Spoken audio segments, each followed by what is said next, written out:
నజీర్ అనే వ్యక్తి వేధింపులకి ఒక మహిళ ఆత్మహత్యాయత్నం చేసుకుంది. అతని వలన లైంగిక వేధింపులకు గురై.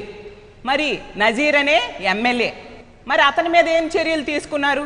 మరి ఒక ఎమ్మెల్యే మీదే చర్యలు తీసుకోకపోతే దాన్ని చూసి కార్యకర్తలు మేం తప్పు చేసినా మా మీద కూడా చర్యలు తీసుకోరు అన్న ధైర్యంతో ఈరోజు ఈ విధంగా ఇలాంటి పనులు చేస్తూ ఉండే పరిస్థితి మనం చూస్తూ ఉన్నాం.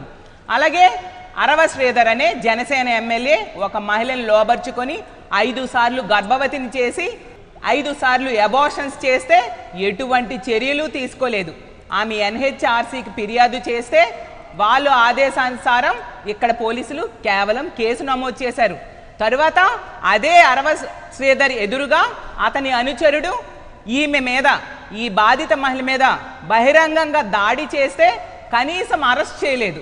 మరి అలాంటి సంఘటనలు పదే పదే మీ ఎమ్మెల్యేలు, మీ ఎమ్మెల్యే అనుచరులు చేస్తూ ఉంటే, మీ కూటమిలో ఉన్న నాయకులు చేస్తూ ఉంటే మిగతా నాయకులకు కూడా మీరే ఆదర్శమయ్యి ఈ విధంగా తప్పుడు పనులు రిపీటెడ్గా చేస్తూ ఉన్నారు. చట్టాన్ని చేతుల్లోకి తీసుకుంటూ ఉండే పరిస్థితి చూస్తూ ఉన్నాము. మొన్నే కావలిలో సంఘటన చూసాం. మొన్న మా పార్టీ వర్కింగ్ ప్రెసిడెంట్ అయిన పూజిత గారు వెళ్తే కావలి ఆ బాధిత మహిళ పట్టుకొని బోరు నేడ్చిందంట. నాకు న్యాయం జరగలేదు, ఇలా చేసిన వ్యక్తుల్ని ఎటువంటి శిక్ష వేయలేదు అని చెప్పి ఆమె బోరుని ఏడ్చింది. అది ఈ కూటమి పాలనలో ఈ రాష్ట్రంలో మహిళలకి జరుగుతున్న అన్యాయం, మహిళకి దక్కుతున్న గౌరవం. అలాగే తీసుకుంటే కోనేటి ఆదిమూలం వేధింపులకి, కోనేటి ఆదిమూలం అనే ఎమ్మెల్యే వేధింపులకి ఒక మహిళ, ఈ రాష్ట్రంలో అయితే ఆమెకి రక్షణ ఉండదని పక్క రాష్ట్రమైన హైదరాబాద్ వెళ్ళి ప్రెస్ మీట్ పెట్టింది. ఏం చర్యలు తీసుకున్నారు? ఈ ఎమ్మెల్యేని కోనేటి ఆదిమూలం మీద సెటిల్మెంట్లు చేశారు, ఆ మహిళని బెదిరించారు. అది మీరు చేసిన పని. మరి వీళ్ళందరూ ఆదర్శం కదా ఇలాంటి తప్పుడు పనులు చేసే వాళ్ళకి. అలాగే తీసుకుంటే కిరణ్ రాయల్ వల్ల ఆ లక్ష్మి అనే బాధితురాలు ఏ విధంగా బాధించబడిందో మనం చూసాం.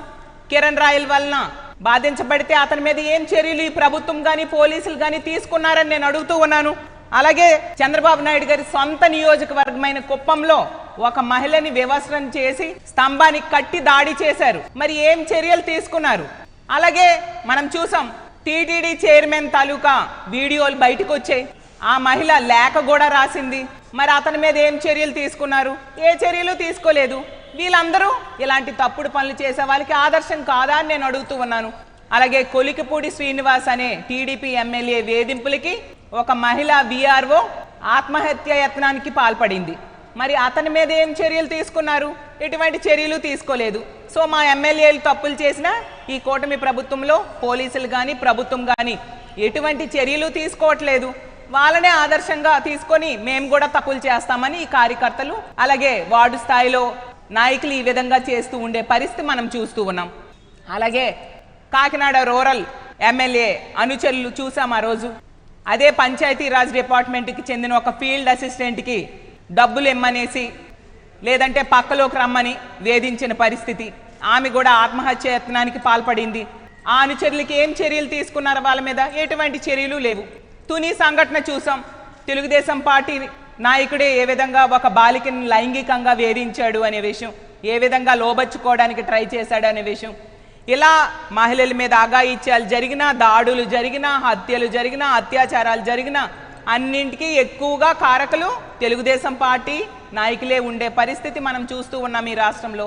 వాళ్ళ మీద ఎటువంటి చర్యలు తీసుకోకపోవడం వల్ల, లా అండ్ ఆర్డర్ని ఈ కూటమి ప్రభుత్వం గాలికి వదిలేయడం వల్ల, ముఖ్యమంత్రిగా చంద్రబాబు నాయుడు గారు, హోంమంత్రిగా అనిత గారు వాళ్ళు ఫెయిల్ అవ్వడం వలన, వీళ్ళందరికీ ఎటువంటి శిక్ష వేయకపోవడం వలన మిగతా నాయకులు కూడా వీళ్ళని ఆదర్శంగా తీసుకొని పదే పదే తప్పుడు పనులు చేస్తూ ఉండే పరిస్థితి మనం చూస్తూ ఉన్నాము.